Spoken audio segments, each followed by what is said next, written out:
Sekarang kita masuk ke konfigurasi nomor 3.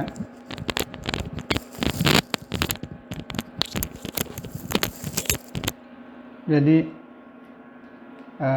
saya punya sebuah beban load, lalu saya punya DG di sini, ya, sehingga DG saya bisa supply ke sana. Namun di satu sisi saya punya alternatif untuk menghubungkan ini dengan utility grids, low voltage misalkan. Jadi ini sebenarnya sistemnya isolated, ya, isolated.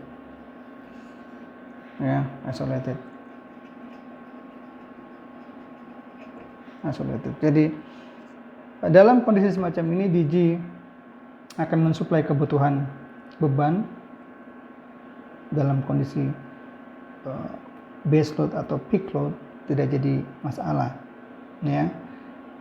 Namun bila DG sedang mengalami gangguan, maka bisa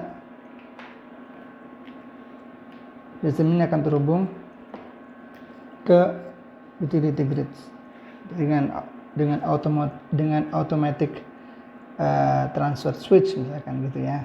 Oke. Nah, otomatis DG tidak kerja paralel dengan utility grids. Namun dalam hal ini kalau Anda lihat dari awal sampai akhir konfigurasi 1, konfigurasi 2, konfigurasi 3, maka posisi DG di mata load dia memang aktif, dia memang terus-menerus mensuplai listrik, daya aktif ke beban, bisa juga ke jaringan. Tapi dalam kasus ini dia hanya mensuplai beban karena dia isolated. Namun yang saya katakan bahwa DG akan terus aktif dan utility grids berfungsi sebagai backup power, ya. Nah, konsep ini pun bisa dikembangkan lebih jauh. Misalkan kita punya PV di sini, ya, kita anggap DG ini nggak ada, lalu kita ganti PV misalkan, maka otomatis PV harus ditemani dengan baterai, mirip dengan konfigurasi nomor 1, gitu, ya. Lalu kita butuh baterai inverter di sini, ya.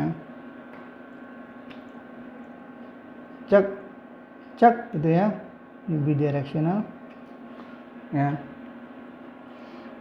Maka selama dia, ya, ini kita anggap ini isolated, jadi semua kebutuhan load akan disuplai oleh PV dan baterai dengan interface baterai inverter atau bidirectional inverter, ya.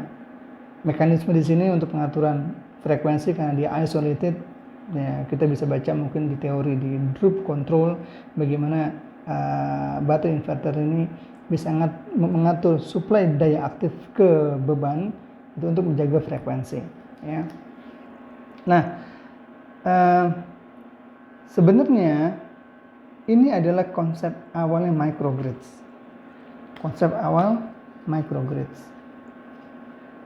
Ya, Anda sudah tahu apa itu microgrids, banyak sekali di literatur. Tapi kalau Anda lihat literatur yang awal-awal, atau jangan literatur, tapi proyek awal di Eropa, ada di Pulau Kitnos di Yunani.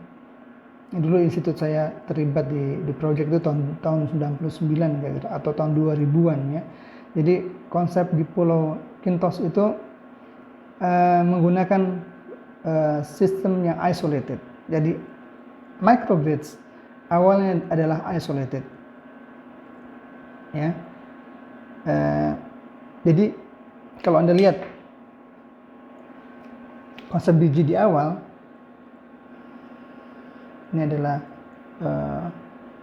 beban, ya, dan ini ya kita punya utility grids. Maka konsep microgrids itu berbeda dengan sistem ini. Microgrids itu sifatnya umumnya adalah isolated, dan ketika dia sudah berkembang lalu dia bisa bertemu dengan jaringan listrik, maka dia bisa melakukan ini, ya, interkoneksi dengan utility grids, ya.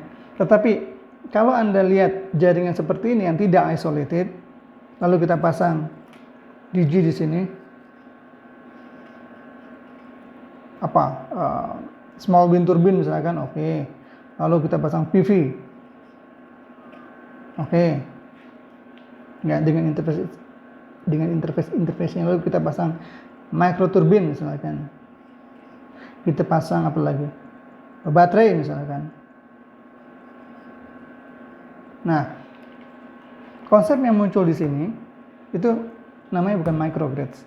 Tapi kalau kita perhatikan, ya, konsep yang muncul adalah virtual power plant.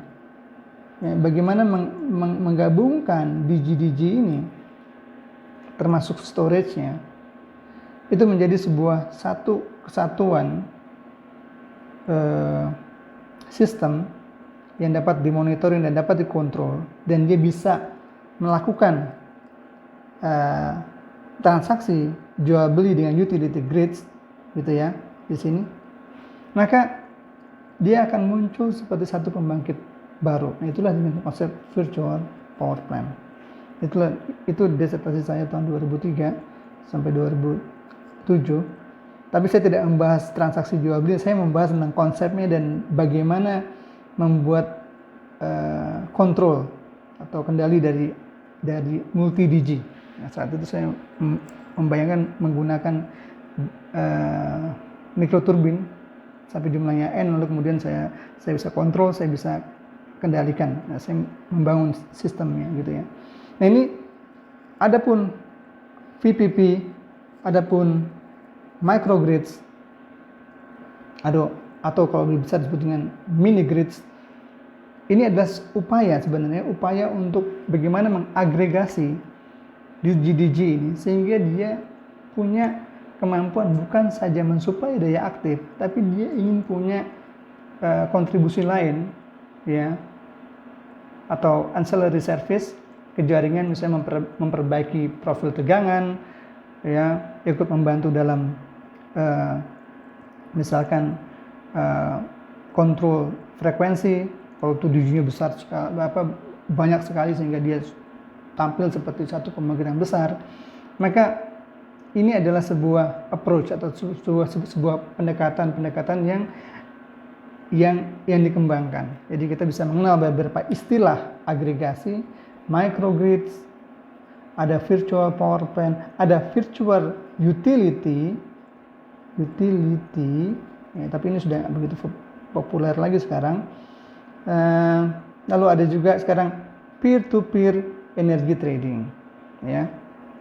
Nah, ini adalah upaya-upaya atau pendekatan membangun sebuah agregasi distributed generation agar dia punya kontribusi terhadap jaringan listrik, ya gitu ya. Ya, terima kasih.